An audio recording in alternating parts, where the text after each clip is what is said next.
তুমি কোন শহরের মাইয়া গো লাগে উড়াধুরা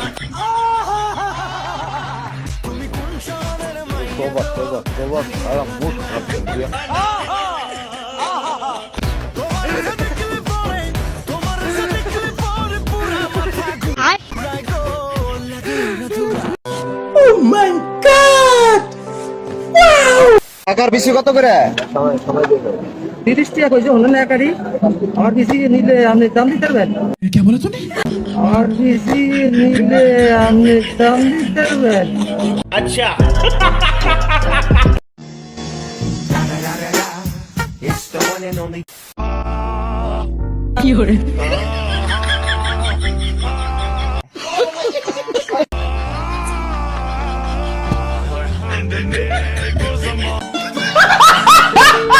হ্যালো গাইস, কেমন আছেন সবাই? আশা করি সবাই ভালো আছেন। আজকের এই ভিডিওতে দেখাবো অস্থির বাঙালিদের কিছু অস্থির সব কর্মকাণ্ড, যা দেখে আস্তে আস্তে আপনার পেট ব্যথা হয়ে যাবে, গ্যারান্টি দিচ্ছি।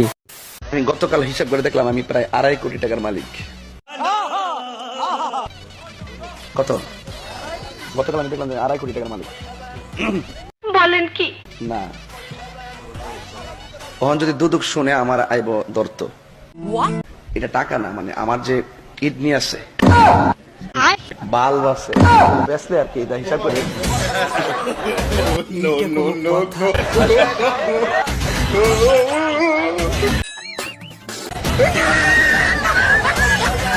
সো গাইস, আজকের এই ভিডিওটি অনেক ইন্টারেস্টিং হতে যাচ্ছে, তাই সম্পূর্ণ ভিডিওটা না টেনে দেখার জন্য অনুরোধ রইল। আর যদি আমাদের চ্যানেলে নতুন হয়ে থাকুন তাহলে সাবস্ক্রাইব করতে ভুলবেন না। সো আজেরা বকবক না করে জলদি ভিডিওটি শুরু করি। সাকিব খানের বিয়ের প্রপোজাল আসে, তাহলে আমার ফ্যামিলিকে জানাবো, তারা যদি ভালো মনে করে বিয়ে দিবে। That's it. যদি বিয়ে করে, যদি আমাকে করে।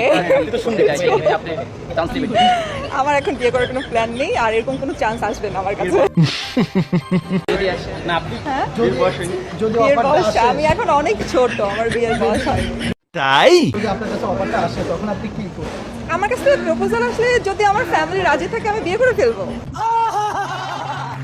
ডেফিনেটলি বিয়ে করবো। এরকম একজন পার্সনকে কে বিয়ে করতে না চাইবে? আমি যখন কাউকে বিয়ে করবো তখন তো আমি আগে জেনেই নিবো যে তার সংসারে আমি ছাড়া আরো কেউ আছে কিনা। সো গাইজ, শুরুতে দেখে আসি টিকটক এবং সোশ্যাল মিডিয়া কাঁপানো কিছু অস্থির ভিডিও, যা দেখে আপনিও বলবেন আরে এরা কারা।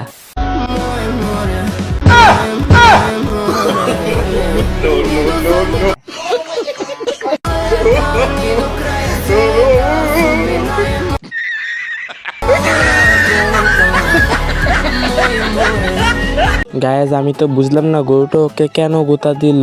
আমার তো মনে হয় ওর বউটাকে গরুটা পছন্দ করেনি।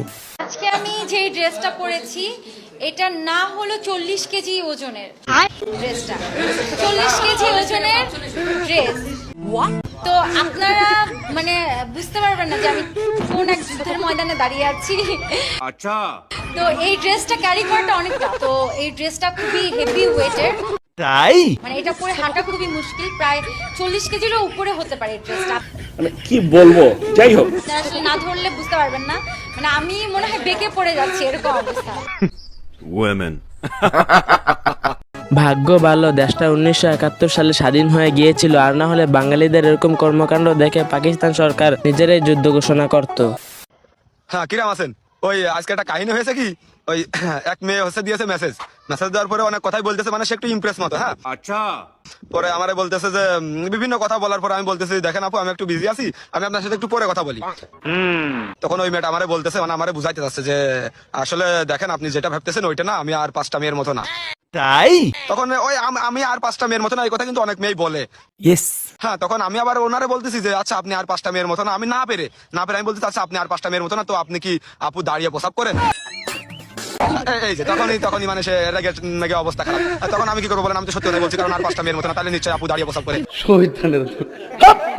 এখন কথা হচ্ছে যে মেয়েটা এত পরিমাণ রাগ করছে, রাগ করার পরে আমার বলতেছে ভাই আপনি তো খুবই দেখতেছি কি এরকম মানুষ। আমি বললাম যে না, বাস্তব কথা। তো এখন মানে আপনারাই বলেন এখন আমি কি সঠিক কথা বলেছি না খারাপ কথা বলেছি?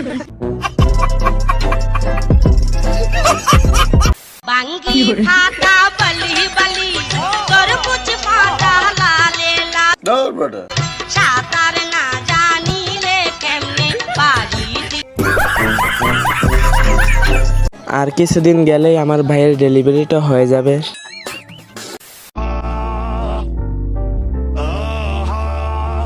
तो रुको जरा सबर करो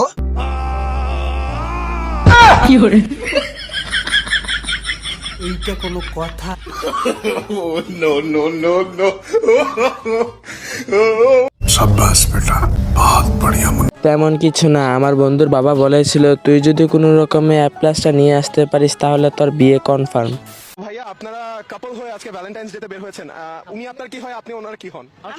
বেস্ট ফ্রেন্ড বলো স্ক্যান আপন বল না কত বড় মিথ্যুক আমরা বেস্ট ফ্রেন্ড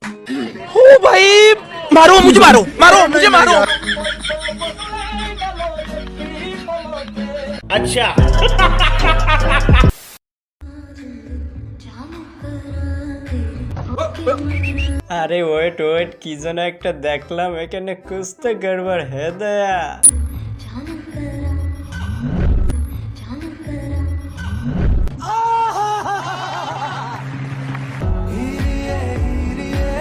হায় হায় ইতনা সুকুন। বন্ধুরা বরাবরের মতো আজকেও বিদায় নিচ্ছি। ভিডিওটি ভালো লাগে থাকলে লাইক কমেন্ট শেয়ার করবেন এবং সাবস্ক্রাইব করবেন। বিদায় নিচ্ছি, দেখা হবে পরবর্তী ভিডিওতে।